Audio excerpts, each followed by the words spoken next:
आज आम्ही इथे आपलं महाराष्ट्र छत्रपतीचा महाराष्ट्र आहे। एका वेळी छत्रपतीने आया बहिणीचा आबरूला हात लावणारे लोकांची चौरंगा केली होती। चौरंगा म्हणजे हातपाय कापून टाकले होते।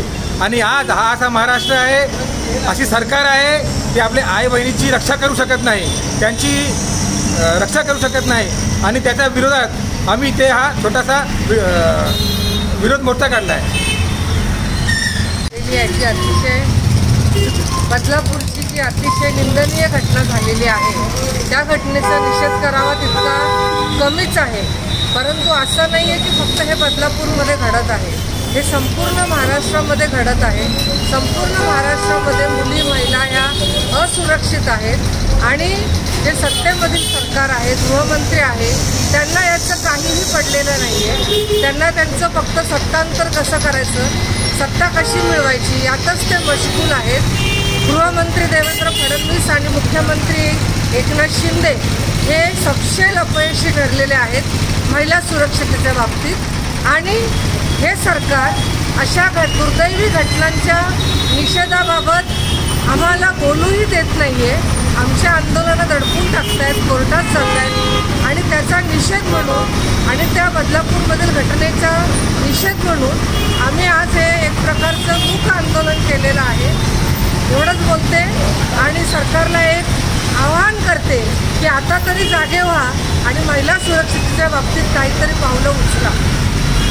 पक्षप्रमुख आदरणीय उद्धवजी ठाकरे साहेब आणि महाविकास आघाडीच्या सर्व प्रमुख नेत्यांनी आज महाराष्ट्र बंदची हाक दिली होती, परंतु काही नजरदृष्ट लोकांनी हायकोर्टामध्ये याचिका दाखल करून या राजकीय बंदला आव्हान दिलं आणि माननीय उच्च न्यायालयाने राजकीय बंदला बंद करता येणार नाही अशा सूचना दिल्यामुळे आम्ही सर्व घटनेचं पालन करणारे, लोकशाहीला मानणारे सर्व घटक आहोत।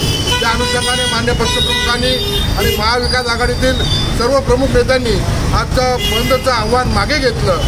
परंतु महाराष्ट्रामध्ये सध्या जे वातावरण दूषित झालेलं आहे, महिलांवरील वाढलेले अत्याचार आहेत। बदलापूरमधली घटना जी आता 2-4 दिवसापूर्वी घडली, आजही देखील महाराष्ट्रात घटना घडलेल्या आहेत आणि त्याचा निषेध कुठेतरी व्यक्त केला पाहिजे।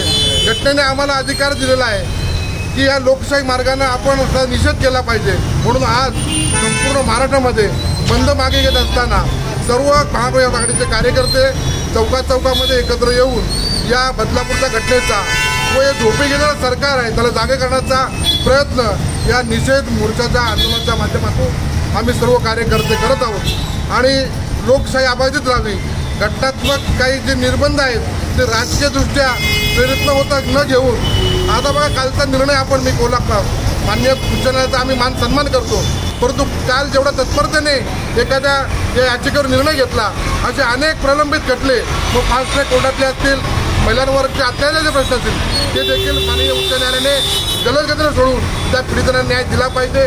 ही देखील आमच्या सगळ्या सर्वसामान्य नागरिकांची भावना आहे आणि त्याच भावनेतून आज एक जागरूक नागरिक म्हणून आम्ही सर्व नागरिक या वेगवेगळ्या पक्षाचे किंवा इतर नागरिक या ठिकाणी जमून या सरकारचा निषेध व्यक्त करतोय व पीडितेला लवकरात लवकर न्याय मिळावा या भावनेसाठी हा निषेध मूक मोर्चा या ठिकाणी आम्ही आयोजन केलेला आहे।